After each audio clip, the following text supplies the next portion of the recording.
തിരുവനന്തപുരം രാജ്യാന്തര ചലച്ചിത്രമേള ചുംബന സമരത്തിനും വേദിയായി. മേളയുടെ പ്രധാന വേദിയായ കൈരളി തിയേറ്ററിന് മുന്നിലാണ് സമരം നടന്നത്. സമരത്തെ എതിർത്ത് ഒരു വിഭാഗം എത്തിയത് സംഘർഷാവസ്ഥ സൃഷ്ടിച്ചു. രാവിലെ 11 മണിയോടെ തന്നെ ചുംബന സമര പ്രവർത്തകർ കൈരളി തിയേറ്റർ പരിസരത്ത് നോട്ടീസ് വിതരണം തുടങ്ങിയിരുന്നു. 1 മണിയോടെ തിയേറ്ററിന് മുന്നിൽ കേന്ദ്രീകരിച്ച പ്രവർത്തകർ കെട്ടിപ്പിടിച്ച് ചുംബിച്ചു.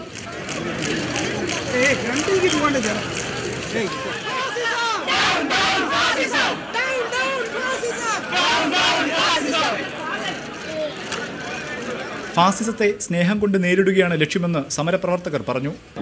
മണിപ്പൂരിൽ പട്ടാളക്കാർ ബലാത്സംഗം ചെയ്ത് മനോരമ ദേവി ബലാത്സംഗം ചെയ്തപ്പോൾ അവിടെയുള്ള അമ്മമാർ പൂർണ്ണമായിട്ടും നഗ്നരായി തെരുവിറങ്ങി ഞങ്ങൾ എന്ത് വേണമെങ്കിലും ചെയ്തോളൂ എന്ന് പറഞ്ഞത് ഒരു രാഷ്ട്രീയ സമരമായിരുന്നു. അതൊരു പ്രതിജ്ഞാത്മക സമരമായിരുന്നു. സമരത്തിനെതിരെ ഒരു വിഭാഗം സംഘടിച്ച് മുദ്രാവാക്യം വിളിച്ചു. ഇതിനിടെ ഇരുവിഭാഗവും തമ്മിൽ ഉന്തും തള്ളുമുണ്ടായത് സംഘർഷാവസ്ഥ സൃഷ്ടിച്ചു.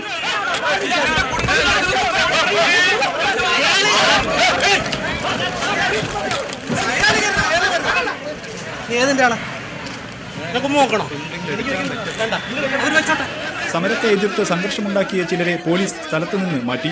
കൊച്ചിക്കും കോഴിക്കോടിൽ നിന്നും വിഭിന്നമായി സമരക്കാരെ നേരിടുന്നതിന് പകരം സമരത്തെ എതിർത്തവരെ മാറ്റുകയാണ് തിരുവനന്തപുരത്ത് പോലീസ് ചെയ്തത്. ഏതായാലും കേരളത്തിലെ സാമൂഹ്യ പ്രശ്നങ്ങളുടെ പ്രത്യക്ഷ സമരവേദിയാവുകയാണ് തിരുവനന്തപുരം രാജ്യാന്തര ചലച്ചിത്രമേള. കൈരളി തിയേറ്ററിൽ നിന്നും ക്യാമറാമാരായ ഹരിക്കും സോനു വെള്ളിമാടുകുന്നതിനുമൊപ്പം കെ എം ഷഹീദ്, റിപ്പോർട്ടർ.